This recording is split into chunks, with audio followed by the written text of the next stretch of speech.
ਤਰੀਕ ਹੋ ਗਈ 17 ਦਸੰਬਰ।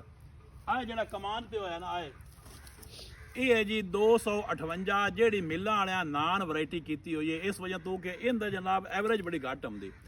ਅਸੀਂ ਨਾ ਗੋੜ ਪੀ ਕੇ ਪੀੜ ਕੇ ਚੈੱਕ ਕਰਦੇ ਹਾਂ ਵੇਲਣੇ ਦੇ ਉੱਤੇ ਕਿ ਇਹਦੇ ਚੋਂ ਕਿਤਨਾ ਗੋੜ ਨਿਕਲਦਾ ਹੈ। ਤੁਹਾਨੂੰ ਕਲਰ ਵਿਖਸਾ ਹੈ ਕਿ ਗੋੜ ਦਾ ਰੰਗ ਕੀ ਹੈ, ਤਾਂ ਮੋੜ ਵੇਖਦੇ ਆ ਪਰ ਮੇਲ ਲਾਣੇ ਦਾ ਬਹਾਨਾ ਹੈ ਜਾਂ ਕੋਈ ਹੋਰ ਚੱਕਰ ਹੈ। ਇਸ 58 ਕਮਾਨ ਦੀ 258 ਦੀ ਅਸੀਂ ਰਾਹ ਕੱਢ ਕੇ ਤੇ ਜਨਾਬ ਇਹ ਪੂਰ ਇਸ ਤੇ ਆ ਗਿਆ ਹੈ। ਇਸ ਨੂੰ ਪਿਆ ਕੇ ਤੁਹਾਨੂੰ ਇਹਦਾ ਕਲਰ ਵੀ ਵਿਖਾ ਦਿੰਦੇ ਕਿ ਰੰਗ ਹੀ ਆਉਂਦਾ ਪਿਆ, ਤੁਹਾਨੂੰ ਵਿਖਾ ਦਿੰਦੇ ਕਿ ਇਹਦੇ ਚੋਂ ਗੋੜ ਕਿਤਨਾ ਨਿਕਲਿਆ ਟੋਟਲ ਨਾ, ਉਹ ਵੈਸੇ ਤੁਹਾਨੂੰ ਚੈੱਕ ਕਰਵਾਈਨੇ ਆ। ਅਸੀਂ ਹੁਣ ਇਹਦੀ ਬਣਾਉਂਦੇ ਪਏ ਆ ਰੋੜੀਆਂ। ਪੱਕ ਕੇ ਤਿਆਰ ਹੋ ਗਿਆ। ਇਹ 238 ਕਮਾਨ ਦਾ ਗੁੜ ਤਿਆਰ ਹੋ ਗਿਆ ਹੈ। ਅਸੀਂ ਰੋੜੀਆਂ ਬਣਾਉਂਦੇ ਪਏ ਹਾਂ। ਤੁਹਾਨੂੰ ਤੋਲ ਕੇ ਵੀ ਦੱਸਾਂ ਕਿ ਇਸ ਤੋਂ ਨਿਕਲਿਆ ਕਿਤਨਾ, ਕਲਰ ਵੀ ਖਾ ਬਈ ਆਹ ਰੰਗ ਇਸ ਗੁੜ ਦਾ। ਤੇ ਹੁਣ ਅਗਰ ਤੋਲ ਕੇ ਤੁਹਾਨੂੰ ਦੱਸਣੇ ਜਦ ਮੁਕੰਮਲ ਹੋ ਜਾਂਦਾ ਇਹਦੇ ਚੋਂ ਕਿਤਨਾ ਕਿਲੋ ਨਿਕਲਿਆ ਜੀ। ਇਹ ਆ 258 ਹੁਣ ਆ ਤੋਲ ਕੇ ਰੱਖੀ ਬੈਠਾ। ਇਹ ਕਿਤਨਾ ਬਣਿਆ ਜੀ? 18.5 ਹੈ।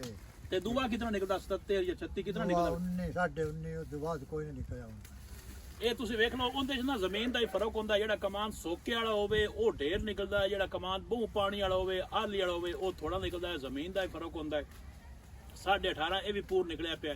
ਹਾਲੇ ਵਿੱਚੋਂ ਗਿੱਦੜ ਖਿਦੜ ਵੀ ਬਣੇ ਨਾ, ਉਹ ਵੀ ਵਿੱਚੋਂ ਜਾਂਦਾ ਹੈ। ਤੇ ਦੂਆ ਵੀ ਤਕਰੀਬਨ 18.5 19 ਤੇ ਖੋਤਾ ਹੈ। ਇਹਦਾ ਮਤਲਬ ਹੈ ਕਿ ਦਸੰਬਰ ਆਦਿ ਤੋਂ ਬਾਅਦ ਜਿਹੜਾ 258 ਹੈ ਇਹ ਹੁਣ ਨਾਨ ਵੈਰਾਈਟੀ ਨਹੀਂ ਹੈ। ਹੁਣ ਇਹਦੇ ਵਿੱਚ ਰਾਹ ਵੀ ਪੂਰੀ ਹੈ ਤੇ ਹੁਣ ਇਹਦੇ ਅੱਗੋਂ ਜਿਹੜਾ ਆਂਦੇ ਨਾ ਜਿਹੜਾ ਚੀਨੀ ਹੈ ਉਹ ਵੀ ਇਨਸ਼ਾਅੱਲਾ ਹੁਣ ਪੂਰੀ ਬਣ ਸਕੇ ਜੀ।